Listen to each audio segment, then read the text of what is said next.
Alrighty, hello everyone and welcome to day 5 of exponential and logarithmic functions. Today we are introducing the new idea of logarithms, okay? So this can be kind of a tricky topic for students, just because it's a new function that we're introducing that you've never seen before. It's words and stuff like that. So anyway, let's take a look at what we've got right here, okay?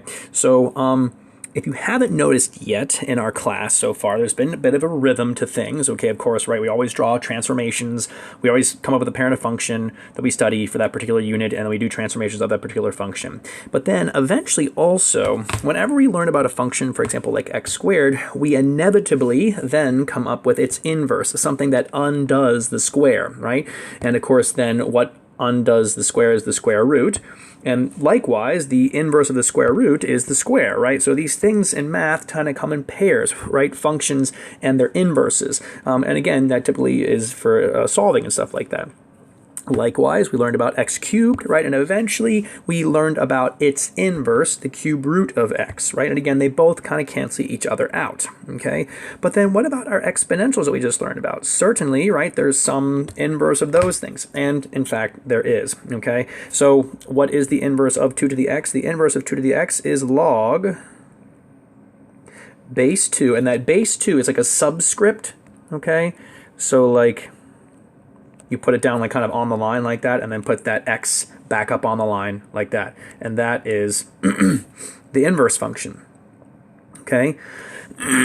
Notice that the base of our exponent, right, becomes the base of the logarithm. It stays the base of the logarithm too. Okay, for 10 to the x, again, you can probably guess what this is going to be. It's just log base 10 of x like that. And then for e,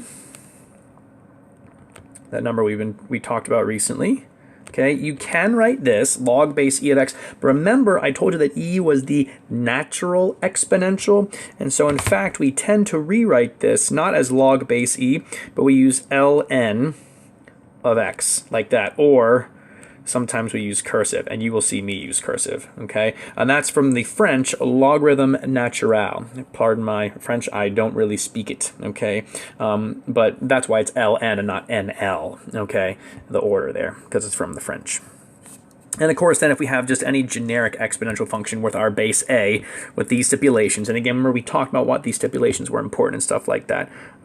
Y equals log base a of x, like so, with the same stipulations. Again, a greater than 0, a not equal to 1.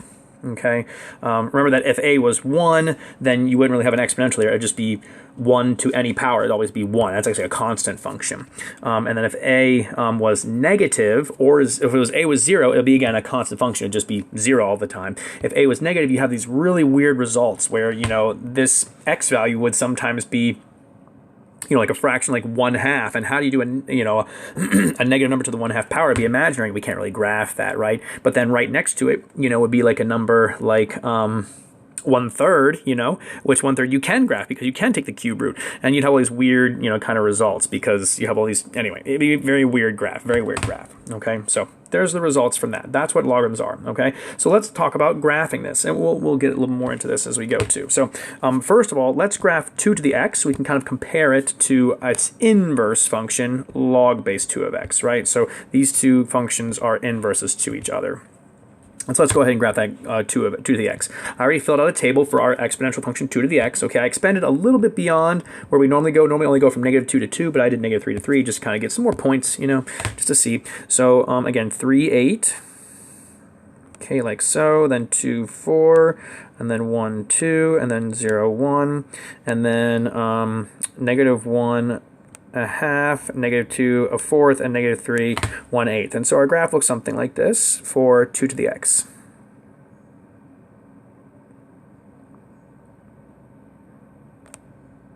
Okay, just like so.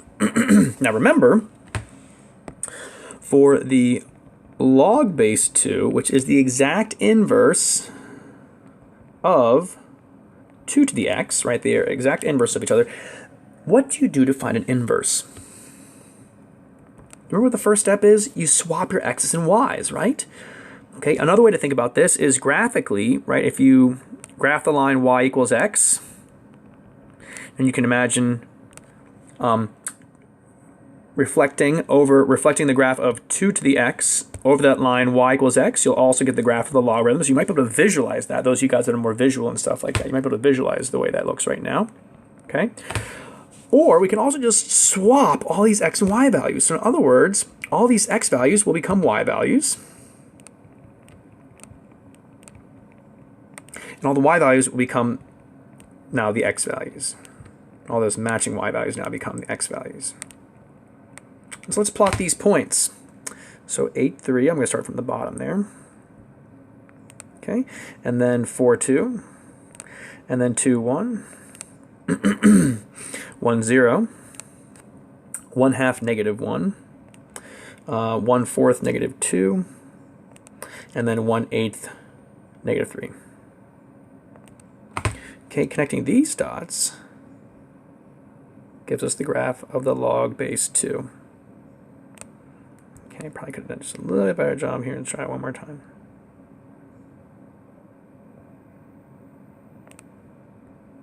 Okay, like so. And there's our graph for y equals log base 2 of x. And again, if I draw in that line y equals x, you can kind of see that reflection over the x-axis. Or over the line y equals x, I should say. Okay? So, there's the graph of log base 2. You can see that inverse relationship there. Okay? What are some of the properties of this graph? Well, what's the domain of the log? Domain of log base 2 is 0 to infinity, not including the 0. The range, however, is -infinity to infinity. Okay, we have not a horizontal asymptote anymore. Horizontal asymptote, we now have a vertical asymptote at, oops, not y equals 0, but x equals 0. Okay, so you can see that the domain and range of our logarithm flipped. Okay, if you flip these two, those are the exact domain and range. Whoops, sorry, this is the range, this is the domain of 2 to the x, right? Those are flipped.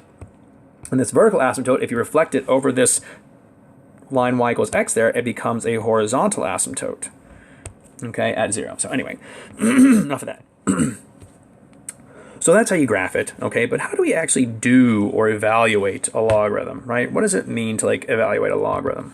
Like, for example, what is log base 3 of 9? Okay, well, remember that logarithm is this inverse function we introduced to kind of like undo or cancel out exponentials.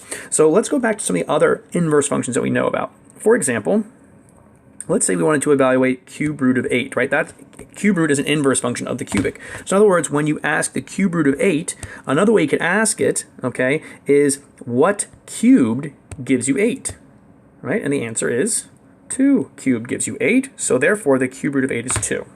Okay, same thing with square roots, right? Square roots are also inverse functions of the squared function. So when I say square root of 25, you know, we want to know what does that equal, right? Well, that's like saying what to the second power gives us 25. What square gives us 25? Well, the answer is 5, right? So therefore, the square root of 25 is 5. So when it comes to a logarithm like log base 3 of 9, okay, that is like asking 3 to what power gives us 9? Well, 3 to the what power gives us 9? The answer is 2. Okay, so in other words, this is equal to 2. Okay, this power right here should be a 2 to make that true. Okay, and so we have this general kind of way to rewrite an exponential as a logarithm, and vice versa, right? A logarithm as an exponential. We can convert between the two things. Okay, so this is going to be crucial for us to be able to help us kind of think about evaluating logarithms mentally, you know. So let's rewrite this exponential. Okay, so here we have an exponential. Our base is 4, so that means we're going to have log base 4. Okay, what we're equal to there is the a, and so the a is going to go in the logarithm now, so it's log base 4 of 64 equals, and then what's the exponent? Well, it's 3, right? The exponent there is 3, so it equals 3. So in other words, 4 to the third gives us 64. That's how we know that the answer there is 3. This is like, this logarithm is like asking the question, 4 to what power gives us 64? And the answer is 3. So that's why we get a 3 there. Okay, let's rewrite this one. Okay, again, another true logarithmic statement. So the base is 5, so we have 5, and then the exponent's -2 equals 1 over 25. And is that true? Well, yeah. Remember, when you have a negative exponent, that puts the value in the denominator, so this becomes 1 over 5 squared, which is, well, 1/25. So yeah, check, that works, right? Here, we'll start throwing some more variables in. But again, what's the base? The base of the exponent is 2/3, so this is going to be log base 2/3. As you can have fractions in your logarithms base. Of what? Well, q, okay, because again, q is the number that we're equal to there, right? You can see right up here that a goes inside the logarithm. And again, make that q look more like a q, there we go. Equals, and then, well, p, the power. Okay, again, you can see the power is what we equal, right?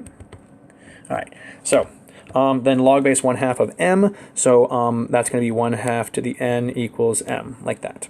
So let's actually do some evaluation here. So let's say we've got f of 9, okay? So, and our function is log base 3 of x. So in other words, we want to do log base 3 of 9 equals, and we want to figure out what does that equal.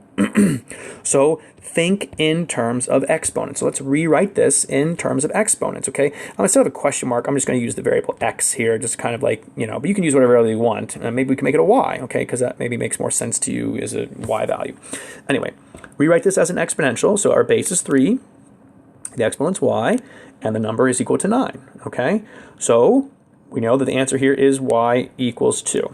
If you want to do like an intermediate step right in here, what we could do is rewrite that 9 as 3 squared. Then we see, since we have the same base and these two things are equal, that means their exponents have to also be equal as well. So that's where you get that y equals 2 from. Okay? Let's try 3. So log base 3 of 3 equals y. Again, you can put a question mark there if you want to, whatever. Okay, I'm using y. So let's rewrite it exponentially. So 3 to the y equals 3. Well, what power does y have to be in order to equal 3? Well, it's got to be a 1, right? This is 3 to the 1, so if it's 3 to the y is equal to 3 to the 1, that means the y has to be a 1 there. Okay? F of 27, so we'll do log base 3 of 27 equals y. Again, rewrite using exponentials. So we'll have 3 to the y equals 27. 3 to what power gives us 27? The answer is 3, right? So y has to be 3. Again, if you want to, you can rewrite this. 3 to the y equals 3 to the third. And you can see then you have to have that same exponent, right? You have the same base, so it means, and they're equal, so it means the exponents have to be the same too. So 3. Okay? Let's try 1/9. Log base 3 of 1/9. And you're like, oh, Mr. Wid, fractions, these are already tough enough. But again, let's rewrite it equal to y. Rewrite it in exponential form. 3 to the y equals 1 over 9. Now, how can we write this? Well, a couple different ways you can think about it here. But I see 1/9, so let's see here. 1 over 3 squared, which is the same thing as saying 3 to the -2. Ah, so y is -2. Okay, cube root of 3, square root of 3. Log base 3 of the square root of 3 equals y. Mr. Witt, square roots really? Yes, really. Okay, 3, rewrite as exponential, 3 to the y equals the square root of 3. But remember, what is the square root as an exponent? Remember to that past unit, square root of 3 is equal to 3 to the 1/2 power. Same base. They're equal, so the exponents have to also be equal. Y to the 1/2 is our answer. All right, so you can stop here if you want to. Go ahead and get started on the homework. I'm going to do a few more for those of you that maybe want to see a little bit more examples, just because I know that this can be a little bit tricky. So I'll do a few more here with base 7. Okay, but if you want to stop, feel free to move on and get started on the assignment. All right, so f of 343. So our new logarithm now is log base 7. So we're going to plug that 343 in for x. So we'll do log base 7 of 343. Okay, which again, we don't know what it equals to. I'll just say y. That's 7 to the y equals 343. Okay, 343 is what power of 7? Well, I believe it is 7 to the third. Okay, and so then y has to be 3. Okay, f of 1/49. So log base 7 of 1 over 49.